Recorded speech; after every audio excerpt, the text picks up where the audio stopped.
Two bitter London rivals desperate to end trophy droughts face off on the quarterfinals of the League Cup, Carabao Cup, on Wednesday evening when West Ham make a short trip north to face Tottenham Hotspur. Spurs return to action following a 2-week break due to massive outbreaks of COVID, and they got a 2-2 draw against Liverpool at the weekend, while West Ham's game against Norwich City was postponed. Matt, it's the League Cup quarter-final, and West Ham have made it. We're playing Tottenham, and there's going to be fans before people start to panic and worry. They're in several parts of the country, depending on where you live. Rules are changing, but so far down south, no rules have changed yet. So fans are still allowed in the stadium, but it's the Carabao quarterfinals, mate. How are you feeling about it? I'm excited because normally we get this far and then managers that we had in the past seem to have rotate the team around. But I think Moyes will put out a strong team. I'll get to it later, but I'm excited. Yeah, I think we got a genuine chance for once. It's funny because I'm in a different level. I'm a different mindset. Like I'm trying to get my head around the football, but I feel distracted now by what's happening again in the world. And I feel like we're kind of slightly gone back away in terms of where we were at this time back in, say, February or March of last year when we were playing like Arsenal, and then Arteta came down with the virus. And then we didn't know what was going to happen. And right now we know that football's going to take place. We just don't know how long that fans are going to be allowed in the stadiums. And I think that is quite distracting. Do you think that distracts the players, Matt? You know what? I would say yes, but considering the amount of them that don't have jabs, I'm going to say no. Yeah, but then, I don't want to get into political chat. I don't want to get onto about that. But what we have heard is that 92 or 99 players from Premier League clubs have tested positive, which means that there's several players that are going to be missing, covering a wide variety of teams. And we'll come on to the press conference in a minute. But, even if you feel like it wouldn't impact it, it's going to impact everyone, because if there's going to be 99 or 92 players, everyone's going to take their turn. Playing, yeah. There's no way it won't. Yep. I mean, you consider, is it like only 60% of players have they've had both jabs in the Premier League? Something stupid like that. Yeah. Whereas you go to I think Germany, Germany or Italy is over 90-something%. Right. So it's going to happen. The issue is it's going to happen. So everyone's going to have to deal with it when it's their turn. Yeah. Well, like I said, if you are new around here, please go ahead and subscribe to the channel. Hit that subscribe button. We are over 10K. We're on the way to 11K. So I want us to get to 11K. I mean, if we've got 10 days, do you want to get us to 11K? Then go ahead and push it. It's a big ask, but you never know.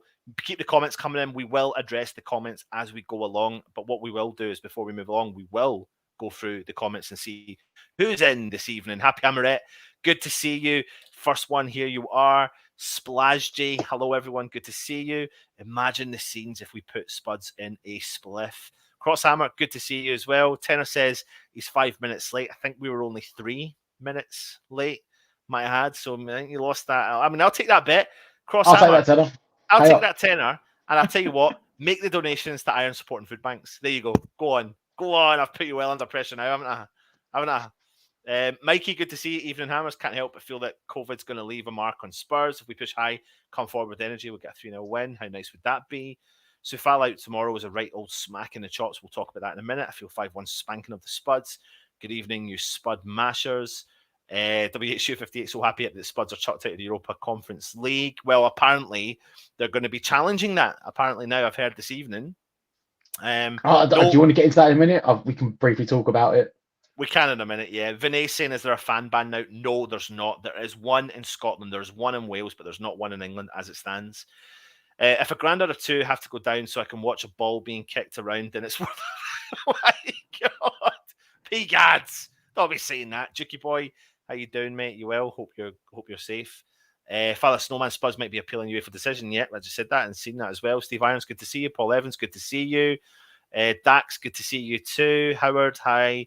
And Garino and everyone is in the house. But listen, it is Christmas, and I think we're going to have a couple of Christmas shows planned for later this week. We're just waiting for it. But what you don't want to do, and trust me on this, Matt, what you don't want to do is become this man, do you?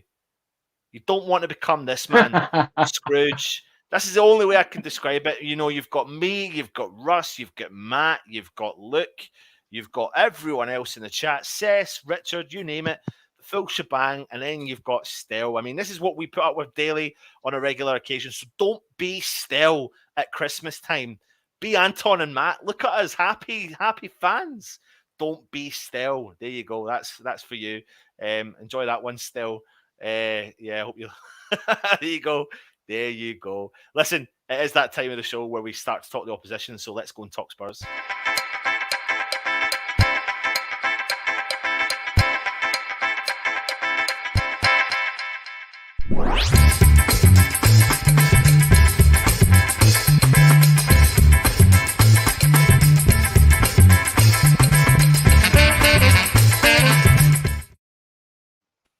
Yep, that face is the same one that's still used when doing the One Football Lad. Now, this evening, we haven't actually got an away fan on. Now, I do have a selection of fans that I speak to on a regular occasion, and I did approach one, and he couldn't do it this evening. And I could have started going with the list and choosing people here, there, and everywhere. And I thought, do you know what? Sometimes it's actually refreshing just to do a show just to ourselves, get our opinion on the team. We've spoke about Spurs. We'll get them back on for the return leg when we play them again in the Premier League.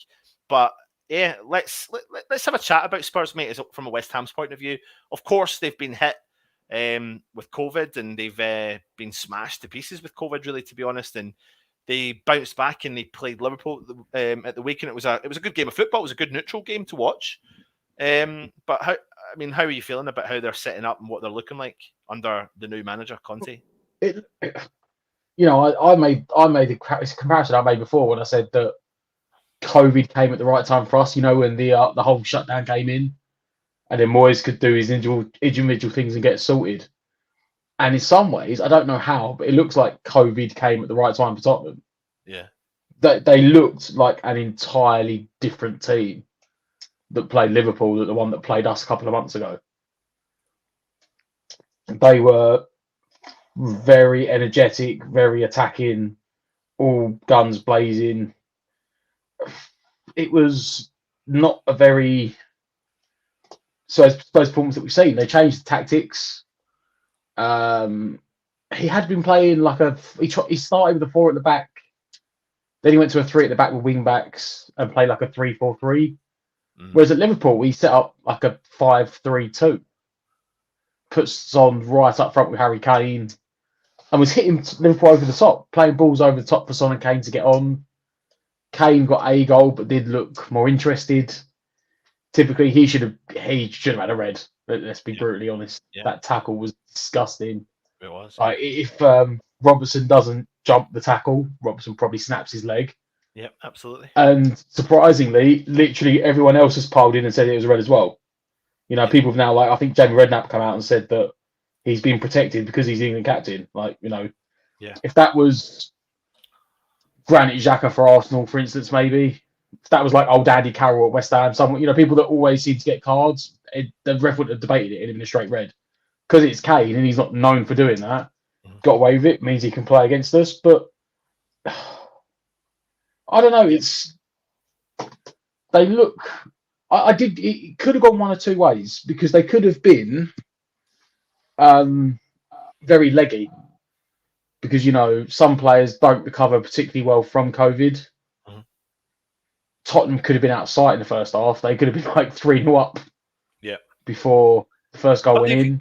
But the thing is, though, do you think we're going to see a similar team to what was put out in the league? Because listen, it's been 14 years since Tottenham have won a cup. Obviously, it's a lot longer for West Ham. That's not for the one of Tottenham trying year in and year out by spending a bloody fortune. And the cabinet's still dusty. But at the end of the day, this is a competition that they'll want to win. This is a competition that Conte knows really well because he wants to win it as well because he knows that a club could be doing with an early trophy in the season. And he used to, managers like that who had managed clubs like Chelsea and Pep Guardiola, managed clubs like Man City, see the value in winning the League Cup because the League Cup means that you can then bounce on for the rest of the season and the players get a taste for a trophy.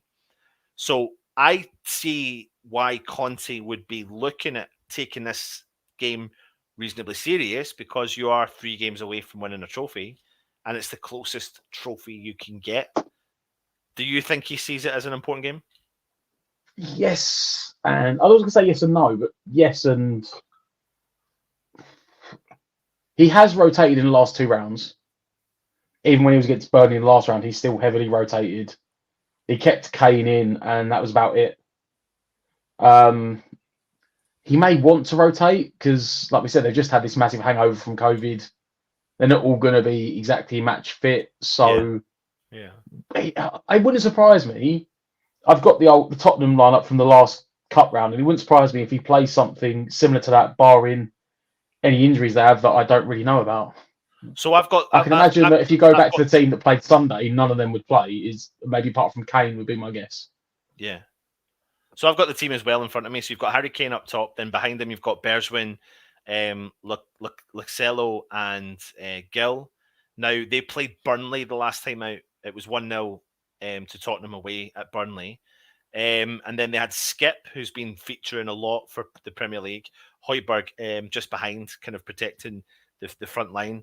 And their defence was Emerson at right back, Romero, Sanchez, Ben Davies, and Galini in goal. But that was under a previous manager, Matt. And, they weren't playing so well back then, even though they got through. And I know it's the league and there's an element of squad rotation. But Conte, like I said, mate, is maybe going to look at this and think, well, hold on a minute. I mean, do I put out some of my big guns? Do you put out players like Lloris? Do you put out players like Ndombele? And do you keep the faith in the young lad that you've been playing most of the season and Skip? I don't know, but for me, I think he may actually take it a bit more serious than what some people are thinking. Look, as I said, it will entirely depend on what his coaching and fitness staff are saying. Well, just to let me interject there. The other thing is, this is going to be probably one of the toughest preview shows we're going to do, and probably the next lot of preview shows we're going to do are tough in terms of who's going to play and what position they're going to play. Because right now, COVID's rife, injuries are rife, and we don't really know where players are at. And someone could be fit right now and could test positive tomorrow because they're doing daily tests. So that's where the situation is. We don't actually know what players. According to Conte at the press conference, all players at Tottenham have tested negative, but that can change overnight. But some players will not be available who had contracted COVID because they haven't recovered yet, so aren't fully fit. So that could force his hand into squad rotation, which I think was inevitable, really, wasn't it? Well, this is what I was getting at, is that, I mean, when Krau had COVID, he was out for like a month, wasn't he? It affects some players differently, and they only got back to training Thursday. I think the day they should have played Leicester. So that they've only really trained for like 2 days because the training ground was closed. So they might have done individual training programs at home. Will he rotate? Will he need to keep it fresh? He might do. He might go, I don't want to overexert the players. I need to keep everyone rotated. Or, like you said, he might just go, you know what? I'm a winner. I'm a serial winner. Yeah. That's a trophy. Put the first team out. Yeah. And this is the thing, because this is going to be the first time we're going to see Conte managing Spurs in the League Cup, in a cup competition, except for the Conference League, Europa Conference League, that they've been thrown out in, but they're willing to now battle and challenge. But we don't know. I mean, Pigad's here saying Spurs play Palace on Sunday. I think they'll want to stay high in the league. So I think Conte will rotate. But then you've got a mixture of that, but then you've got momentum. And Matt said, they've played well against Liverpool the week. And what way and what management style will Conte do? 3 games away from winning a cup competition. And we'll come on to West Ham in a minute when we do talk about it. But yeah, it's a big game, really. It's a big derby. It's not just a London derby. We're talking about a place in the semi-final of a cup competition. Both teams are going to want this badly, Matt. Both teams will want this badly. And it's just going to be about who turns up on the day. But it is going to be in front of a full stadium, which is good to hear. It depends on how you believe it.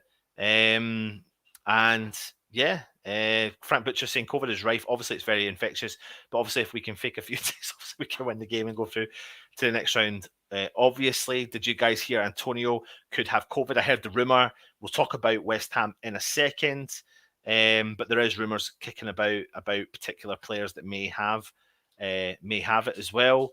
Paul Evans says Kane didn't get sent off because there's a shortage of crayons.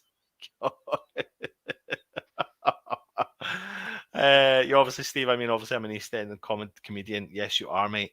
There is a bias. Antonio got a few free kicks because he's a big lump. Oh my God. Spurs and Man U, players rested and new managers. Very convenient to work on squads and new players in January. It stinks. Yeah, there you go, mate. There you go. Anything else we really want to talk about when it comes to Spurs today? I mean, we can have a short and sweet preview on the opposition in it. Are they going to get at West Ham? Appeal thing. Yeah, we'll go this for appeal it. thing. I don't like. I know I was say neutral, but we're not neutral West Ham fans. But they seem to be barking up the wrong tree. I don't like UEFA aren't the Premier League. The UEFA aren't they don't bow down and just bend over. And they told them to play the game. And they took it to they even like neutrally gave it to the disciplinary committee who went, this is like 16 point something. This is the rule. You have to play the game by the end of the month. I mean, I did see that Tottenham offered to play it Monday. Yeah. Which would have done us a favour, to be honest. They were going to literally play Liverpool Sunday, play the Europa League game Monday, play us Wednesday. Yeah. But France broke up this week for their 2-week international break, I believe. Or is it tomorrow they break up? So winter break, yeah. Yeah, they break up. Sorry, the winter break. Which every country does, except for bloody. Yeah, well, I think we have got one, but our one isn't until the end of January. Yeah.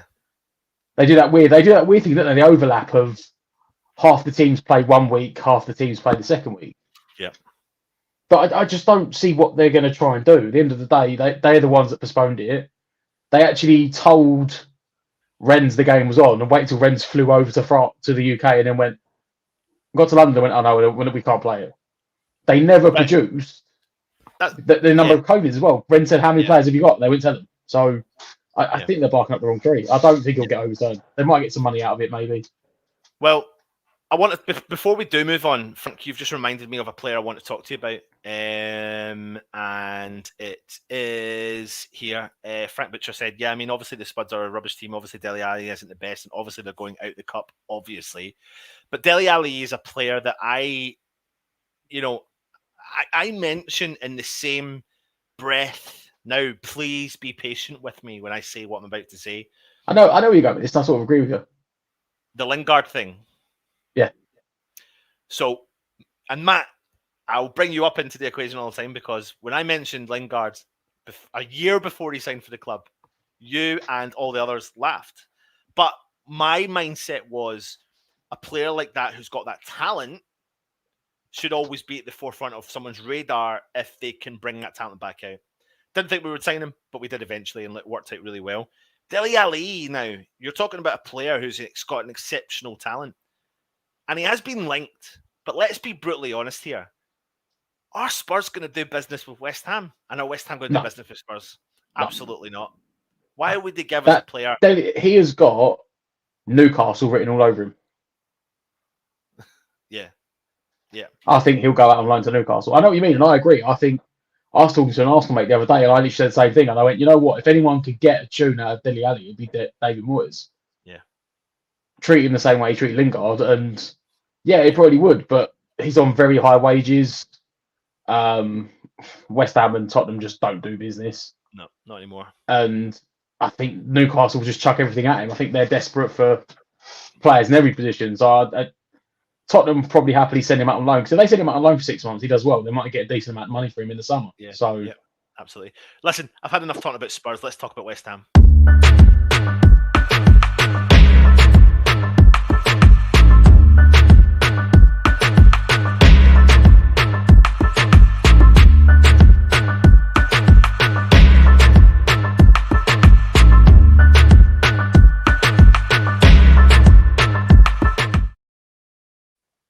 Some of the comments. I'd rather Ali G in it. Honestly, he's just provided me so much entertainment. It's hilarious.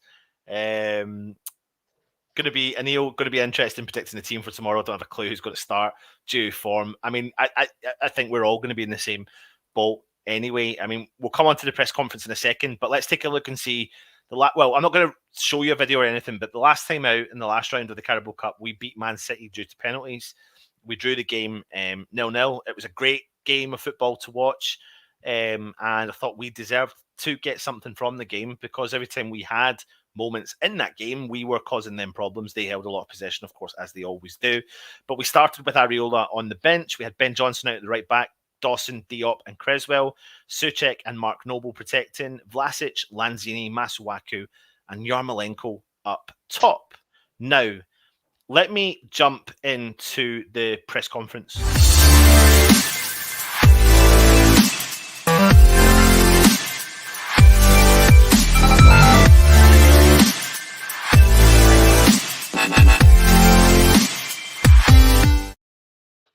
Now, it was an interesting one today because obviously a lot of it was taken up by the situation that's happening with COVID. So he says here, we're very good. The training ground has been really good. Most of them are okay. We have one or two with the virus, but mostly we're good, and long may that continue. Now I'm just stopping here for a second. Just there's two parts to this, and depends on how you read it. It depends on how you read it. But I read it as in not just players, but staff. But some people read it as just staff. So let me just kind of reiterate again. We have one or two with the virus, but mostly we're good, and long may that continue. A lot of us are all double jabbed and boosted. We've got some staff members with the virus, some with no symptoms. It's not players or coaches, it's everybody in society. We have to do everything we can to keep everyone healthy and safe. So what he's therefore saying is, and I take from that some players have the virus, but he's not elaborated as to who. Earlier today, people were starting to try and break the news that maybe it was Antonio that's picked up the virus, but I have no idea how they would know this, Matt. Chuck that statement back up again. I was just trying to dissect it myself. So we're very good. The training ground has been really good. Most of them are okay. We have one or two with the virus, but mostly we're good, and long may that continue. A lot of us are all double jabbed and boosted. We've got some staff members with the virus, some with no symptoms. Now, people are trying to say that when they report the cases in the Premier League, they say staff, they say players and staff. So they don't know if the way I read that, he just says some of the staff have got it. He says we've got one or two with it. We've got some staff members with the virus. Yeah. Well, he never actually says we've got one or two players. If we've got one or two, he doesn't. But he says it twice in a row, which makes me think that there maybe is a couple of cases there that need to be that will come from it. So I think that and either way, every single day is a new day because we don't know. Someone will test positive tonight, someone will test positive tomorrow, and that could just change the state of play. And we saw the game could get cancelled. Still could be off tomorrow. That's what I mean, because we've seen recently that games have been cancelled last minute. However, I think there has been new rules put in place, and I think they have to be able to field. Is it 14 players in total now? There is a you have to have. I think it's like 13 outfield players and 2 keepers. Is that what it is now? I think, yeah. But that's always been the rule. That's what we agreed. That's what was agreed at Project Restart. Yeah. As long as you had 13, I think it's like 14 or 15 players total. Yeah, I don't know. I'll check that. 10, yeah. I think as long as you've got a first 11 plus like 4 subs, you have to play.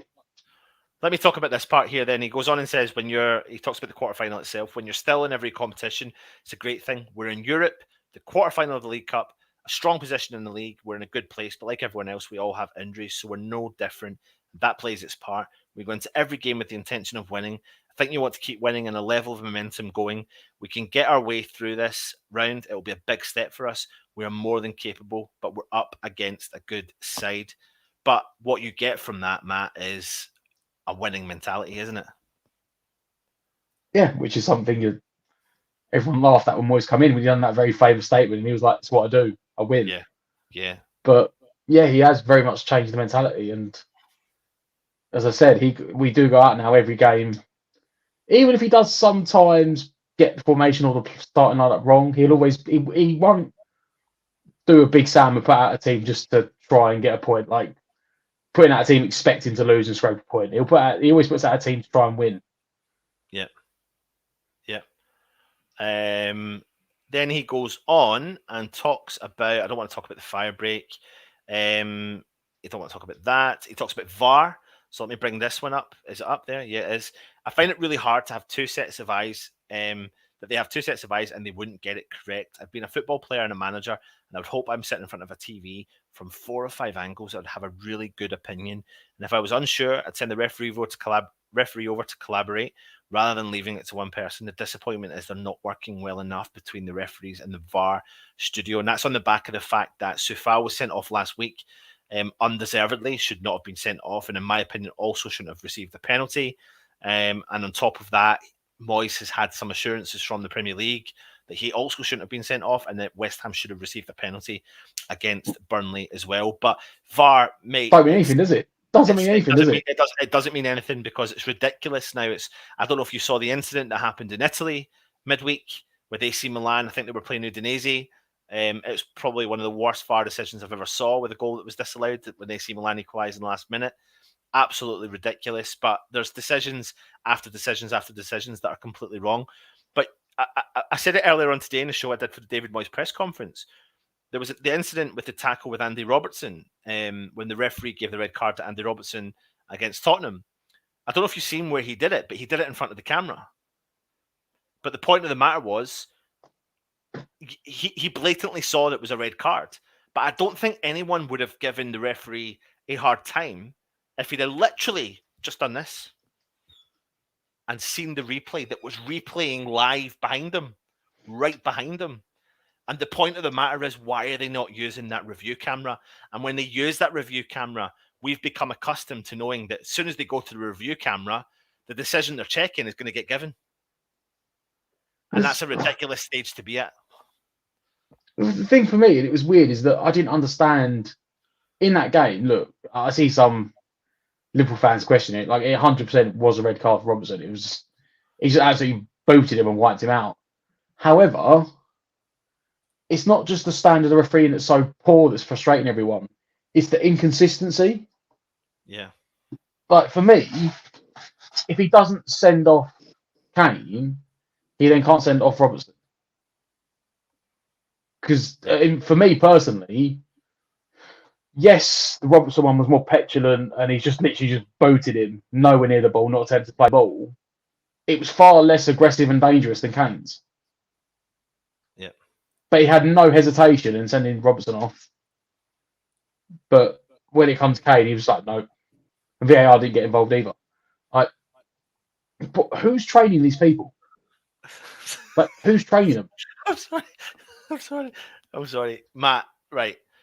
Dea, if you are watching this show, Dea, I am going to call you out a little bit, right? I'm not an ITK. I don't want to be an ITK. I don't know if you're an ITK, if you want to be an ITK. It's up to you. But someone's saying that you're saying that Lanzini's going to Newcastle. Right. What? Where's that come from? 90-minute Pro put out a thing today saying that Newcastle were looking at lots of players they're tracking for loans in the Premier League this season, and Lanzini isn't playing. He's not in the manager's thoughts. He's out of form. He's not playing, and they'll think this is what the article says, and they think that Newcastle will very much get a deal done to get him in on loan for the rest of the season. Like, he started the last 3 games. He's literally in form, playing in the first team. Dea, what are you doing to me, mate? What are you doing to me, Dea? Dea, also, I mean, 1 minute he's signing, 1 minute he's not. We don't know. I think we do want him, but I thought we were going to sign him back when we were told we were going to sign him. I think you said we were going to sign him, but we didn't sign him. So I don't know what's happening, Dea. Come on, talk to us, let us know. But don't believe Alex. Don't believe everything you read and everything you hear. We have a responsibility as people that come on and talk about West Ham. I'm not digging you out there. I'm not digging out anyone else. I'm just saying we have a responsibility to try and promote some of the best, the best news we possibly can. Well, I mean, if you believe rumours today, then Lingard's not going anywhere. Well, that's the thing. That's the point I'm trying to make. Like, it's here and there. But me, Matt, Russ, take it serious. Still not so much. I mean, he's a bit miserable. He's a bit unhappy. And he comes on and he tries to give you as many rumours as he can, but he gets them all wrong. So you certainly don't believe the ITKs because they don't really know what they're talking about. Well, considering that if you listen to the ITKs, that this week, next week, Moyes and was it Newman have submitted their list of players they want to the board, and then the board have got to discuss it because the board can't spend any money more than £2 million unless everyone agrees on it. Yeah. So he can't have signed because they haven't agreed. They haven't given the list over, and Krasinski hasn't had a meeting with Sullivan and Gold yet. So they haven't agreed to spend any money. Yeah, of course. But one thing's for sure, Alex, I am not an ITK, but I am 99.9% sure, 99.999999999% sure that Lanzini ain't going to Newcastle. No, he's not. He's Unless, well, put it this way, I'm 100% sure it won't be a loan to buy. If Newcastle came in and offered like 30 million, oh well, yeah, I reckon he'd go. Right, let's not be but let's not be But ridiculous. that's the sort of situation where he would go. Yeah, because Moyes would turn around and say, "Well, for 30 million, I can do a lot." Yeah, let him go. Yeah, absolutely. Right, let's get on to the nitty gritty. It's time for you to name your starting 11 for tomorrow's quarter cup final. I was going to say quarter final tie against Tottenham at the Tottenham Hotspur Stadium. So put them in the chat and let us know formations and who you would like to play tomorrow.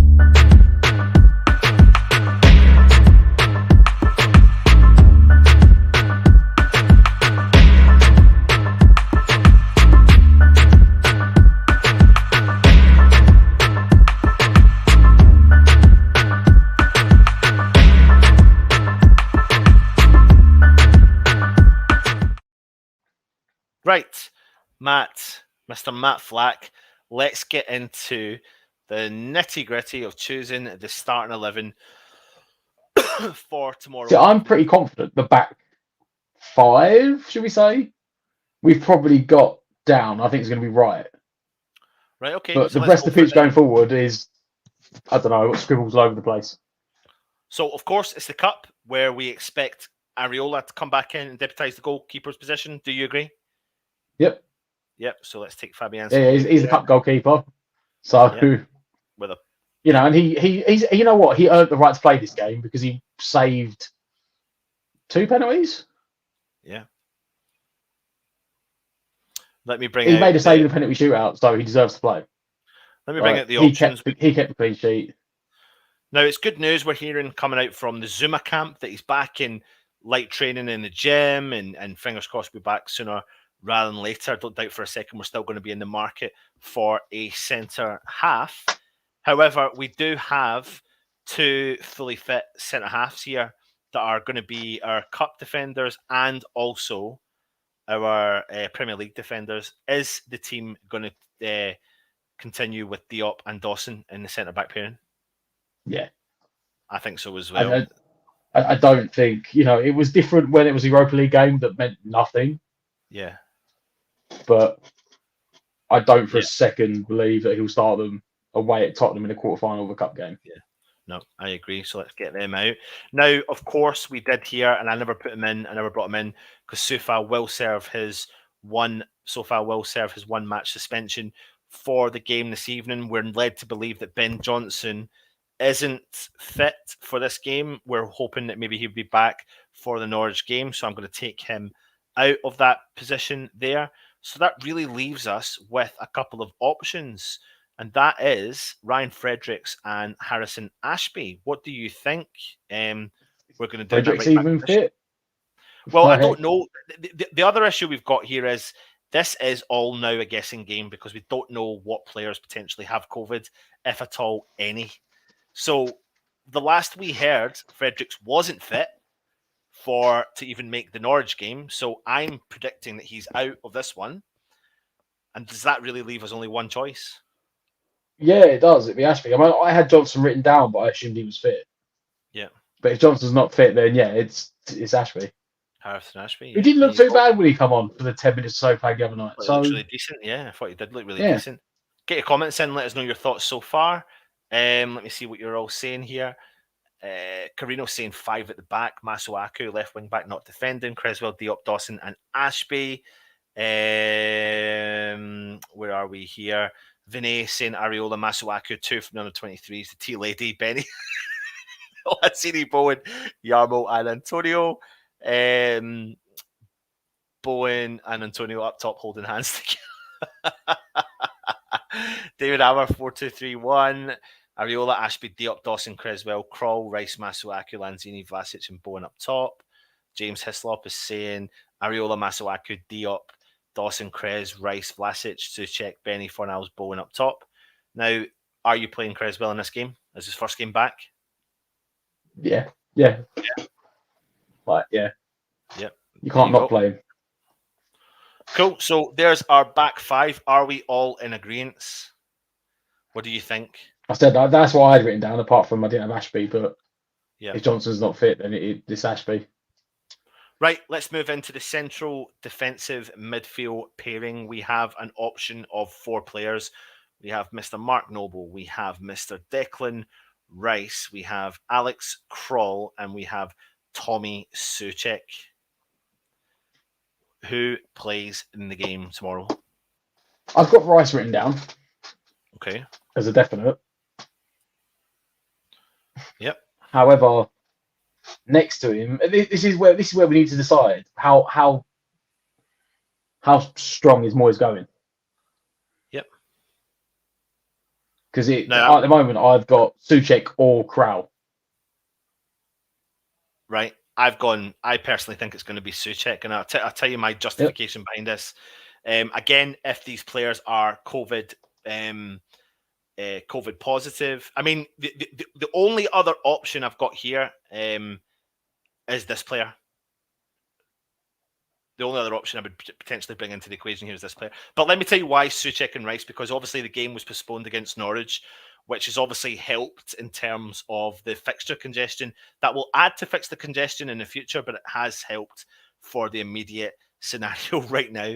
And that gives these two lads, a full, a week that they've had a week's This is what rest. I was, yeah. This is what I was getting at. Well, Moyes, if we had played, then there would have been a reasonable amount of rotation going on. Yeah. But these boys have actually managed to get a week off. Like, I the last time they had that. So will he go strong? Will he go full whack against them when he put the first team out? Yeah. Because I've got a strong team and I've got a second team which is rotated. Yeah. The only guy I had definitely starting was Rice. But let's be honest with each other as well. I mean, Mr. Mark Noble loves a London derby, mate. And final season, and I mean, it could be written in the stars. I could see him coming off the bench. Yeah. I could see him coming off the bench. Yeah. But let's go for it. Are we agreeing that Suchek and Rice? Yeah, go on. Yeah, I think I agree with that as well. Okay, let's get into the nitty gritty. Left midfield. Now the options. Should we do the up front first? Well, do you want to do up front first? I mean, if Antonio's fit, are we playing Antonio? Yeah, because that decides that decides what my 3 behind looks like. Right. Okay, then. So this is interesting. So last time out, we didn't play Antonio against Man City. He did not play, and it was Yarmolenko up top himself. Do we go and line up the same, or does Antonio start? I didn't have Yarmolenko written down. I had Bowen or Antonio. Bowen or Antonio. See, I don't know if we can start up top today, mate. To be honest, I think I'm struggling with that one. So I think I would rather start at the left. Because depending, that's the thing. Because then I'll say is Bowen starting right mid. Yeah. That's why I want to do up front first. I don't. Sort of works me out what's going. Okay, for me, Bowen does start in the right mid. Yeah, 100%. Okay. I think he does. Right. Which makes me think that Vlasic will either play in the hole or go left. And recently he's been playing out in the left. I'd like to see him in the hole, but I think he'll go out in the left.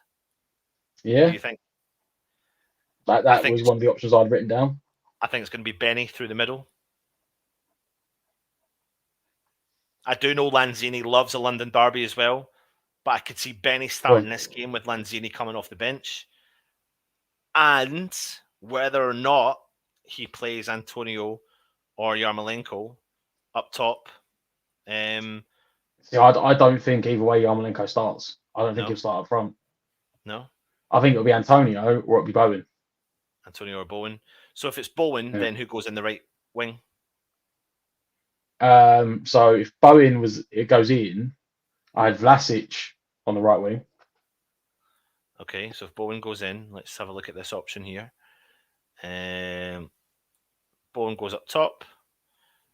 You've got Vlasic out on the right, and then you've got Mr. Masuaku. Yes. I mean, that's another option. Yeah. That's what I had written down. But it did well. I had two teams written down. It entirely depends on Antonio. Yeah. Because if Antonio starts, then as I said, Vlasic moves over, Bowen drops back, and Antonio goes up front. Yeah. Playing that as well, the reason I was looking at that team is because it gives Moyes options to change if it's not working. Because if they start like this and then it's not working, and we're getting overrun going forward, with Creswell in that position, you could then go to a back five and put Benny out on the wing. Yeah. You could tuck Creswell in, drop Masuaku to the wing back position, go back to the back five, and have Vlasic and Benrahma either side of Bowen. Yeah. A couple of good options there, though, Matt. I mean, that's quite an interesting team selection. The thing is, we're probably going to be wrong. The thing is, we don't know, especially with COVID. We've got no idea.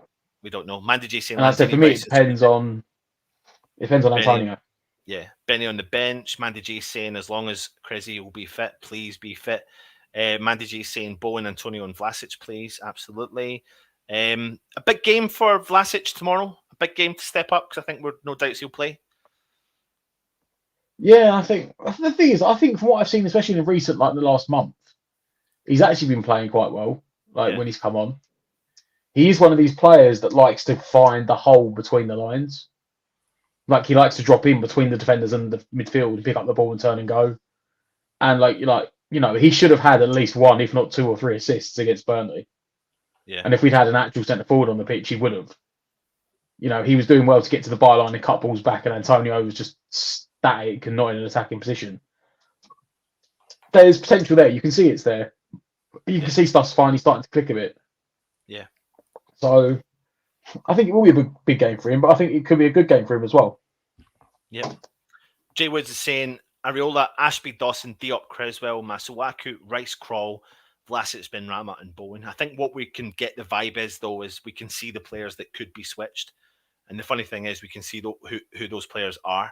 But COVID could just absolutely change everything. Again, Paul Evans. We could get up tomorrow and find out that Gillespie and Baptiste are playing centre back. Yeah, absolutely. Luthers Lanzini is better than an impact sub. Benny is better than Lanzini and Vlasic. There you go. Everyone's just all different opinions. Anyway, I did promise this would be a short and sweet preview. So I'm going to ask you for your predictions for tomorrow in the quarterfinal. Get them in the chat just now.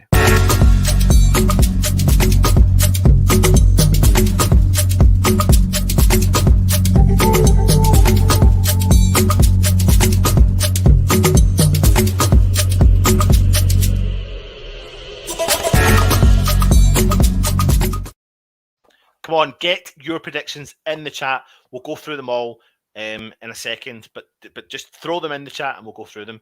Matt, quarterfinal against Tottenham at Tottenham. We've not won a trophy for a while. They've not won a trophy for a while. It's a big, big game for both clubs. Full stadium, live on the telly. What are you predicting, mate? And of course, live Matchday live with us at the West Ham Network. Matt, you'll be joining us tomorrow evening as well, won't you? As far as I remember, this was the last time we played each other in the League Cup. And we go over the same score, which is 3-2. Mm-hmm. I think was that the last score? The last time we played him in the League Cup, if I remember. Good question. Wembley. We were 2-0 down at half time. Yes, an Oggy header. Yeah. So I'm going to go for the same score again. I'm going to go 3-2. 3-2.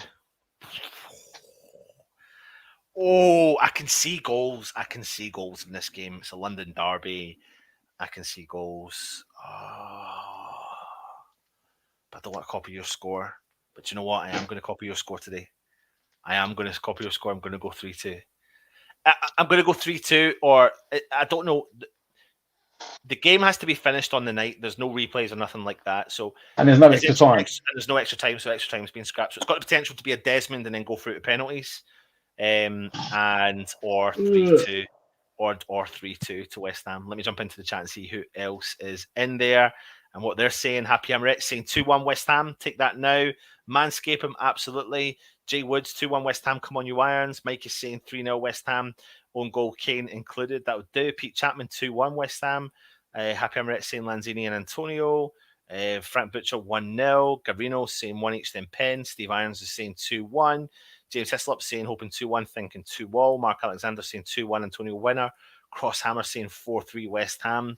What a game. I mean, we had plenty of them back in the late 90s with Dix and everything involved. 4-3s, yeah. Splash J, 2-1 or 1-all with a penalty win. I mean, while I'm getting that up, let me just actually look to see what the most recent ones are. I'm getting that up as we speak. Right, let me see here. So I'm just trying to go back. I mean, back in 2017, Tottenham beat us in the League Cup 3-2. We beat them in the Premier League 3-2. There's a lot of 3-2s and 4-3s throughout that time as well. All in the cup competitions. 4-3 in 1997. Julian Dix, 3-2. It's mental. Loads of different cool, interesting scores. Martin Stefanic, 2-3 for the Hammers. James Bong saying Lanzini and Antonio have a great record versus the Spuds. They do. 10 quid on 10-1 odds. Happy Amaret. Lanzini scoring another stunner against the Spuds like last season and running across the pitch like that. How amazing was that? And how amazing would that be again? Paul Evans, 3-1 West Ham. Trosh saying we win in penalties. And Neil saying 1 each, Pens. Anybody's. Antonio or Lanzini. Steve Irons, Antonio with last minute winner coming on as a sub. Yarmo from 40 yards, bicycle kick. Frank, I love your picture. Have you ever read the Terminator's book, his autobiography? Because that's his main cover picture. It's a phenomenal book. I don't know if you've ever read it, Matt. Totally worth getting. Julian Dix's Terminator book. Lanzini! Jay Woods, it's going to be such a tight game. I can feel the nerves now trying to hold out for a 1-0 lead. Epic half time. 3-0 if Areola starts. 3-4 if it's Fab. Gavino, if it went to pennies, who would take them? Okaflex Hatchet, we haven't spoken about him either, but I think he may be featured on the bench, but I don't think we may see him come off the bench. I want Areola in goal if it's pens for definite. NWO saying 1-0 for penalties. Ludders can't call it. Gavino saying Lanzini, Dawson, and Bowen to score. Mikey saying I want Areola in goal, period. Dawson is due a goal. He is happy. I hope we better than 3 or 4-0. Absolutely. Spurs looked good in the week. They did. Frank Butch says, go on, Helen. Whatever you say, I'll go down the bookies tomorrow morning and put that bet on. There you go, Helen. Get it on. Metal in both legs. I have enough JD to last me too much. WHU58, 2-all Hammers to win on penalties. Frank Butcher, yes, Anton, great book, mate. It is a brilliant book. You should absolutely read it. Areola to score the winning penalty, 9-8, just like versus Everton with Adrian, who took his gloves off, of course. James Bong, 3-2 West Ham, Lanzini, Antonio, and Fredericks. Helen Ludders, Frank, don't want you to lose your money. I can't even read, but I love the book. Another cross from Masuaku, 2-1 West Ham. And away fans have got to be on it. Before we go, Matt, 8,000 something, I think. Yeah, something like that. Yeah, Matt, who do you fear the most from Tottenham? Son. Yeah, that guy is severely underrated. Yeah, there's very few players in that team that I say should be a Premier League winner, but he's definitely one of them. Yeah, he would not look out of place playing like Liverpool or Man City's team. Yeah. I know, I completely agree with you. 100%, 100%. Who's the player they should fear the most?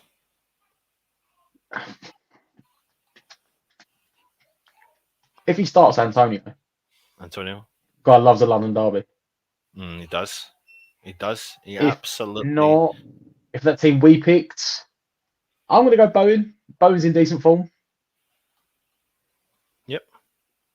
Cool. Let me read some stats to you before we do go. This will be the 9th League Cup tie between Tottenham and West Ham, with each side progressing from 4 of the previous 8. The most recent encounter saw Tottenham win 3-1 at the London Stadium in the 2018-19 4th round. West Ham have won their last 2 away games against Tottenham in the League Cup, doing so in the 2013-14 quarter-final and in the fourth round in the 17 and 18 season.